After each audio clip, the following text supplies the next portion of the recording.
ঢাকা, টাঙ্গাইল ও নবীনগর চন্দ্রা মহাসড়কে সকাল থেকে যাত্রী ও পরিবহনের চাপ বেড়েছে। ধীর গতিতে চলছে যানবাহন। দুপুর থেকে মহাসড়কগুলোতে গাড়ি এবং যাত্রীদের বেশ চাপ রয়েছে। পুলিশ বলছে সড়কগুলোতে আরও বেশি চাপ বাড়বে। এদিকে কাউন্টারগুলো বন্ধ রাখার কারণে যাত্রীরা পড়েছে চরম দুর্ভোগে। সরকার যাত্রীদের কাছ থেকে স্বাভাবিক ভাড়ার কথা বললেও চালকরা অতিরিক্ত ভাড়া নিচ্ছে। এই বিষয়ে বিস্তারিত জানাতে যুক্ত হচ্ছেন এই মুহূর্তে আমাদের সহকর্মী জাহিদুল ইসলাম অনেক। গতকাল থেকে তো 7 দিনের ছুটি শুরু হয়েছে। আজকে সড়কের পরিস্থিতি কেমন দেখছেন এবং যাত্রী ও চালকরা এই ব্যাপারে কি বলছেন?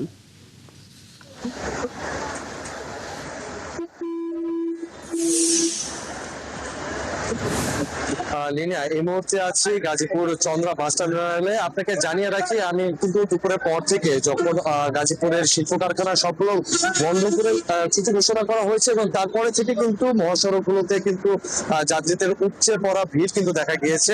এই মুহূর্তে যে ঢাকা, টাঙ্গাইল এবং নবীনগর চন্দ্রা যে ত্রিমুখী মহাসড়কটি রয়েছে, সেই মহাসড়কটি কিন্তু প্রায় 8 কিলোমিটার কিন্তু আমরা দীর্ঘ যানজট সৃষ্টি দেখেছি।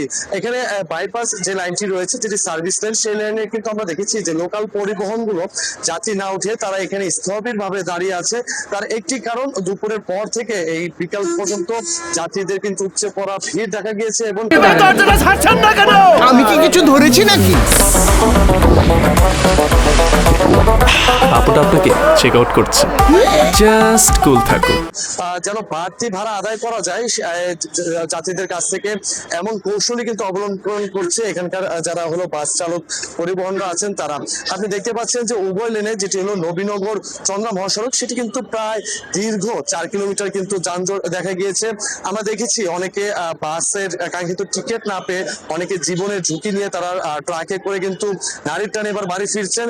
আমি এখানকার যারা বাস চালকরা রয়েছেন তাদের সাথে কথা বলেছি। তারা যেমনটি জানিয়েছেন, যেহেতু বিকালের পরে যাত্রীদের চাপ বাড়বে, সে কারণে তারা এখানে যে সার্ভিস লাইনটি রয়েছে সেই সার্ভিস লাইনে কিন্তু অপেক্ষা করছে সেই কাঙ্ক্ষিত যাত্রীর আশায়।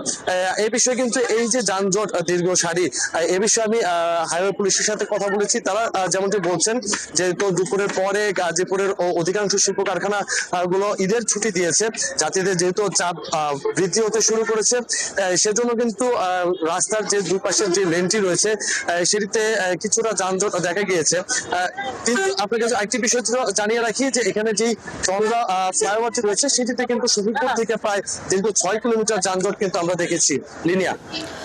জাহিদুল ইসলাম আমরা দেখছিলাম সড়কের পরিস্থিতি। ধন্যবাদ আপনাকে যুক্ত হবার জন্য। দর্শক, জাহিদুল ইসলাম আমাদের সহকর্মী সড়কের পরিস্থিতি জানাচ্ছিলেন আমাদেরকে এই মুহূর্তে।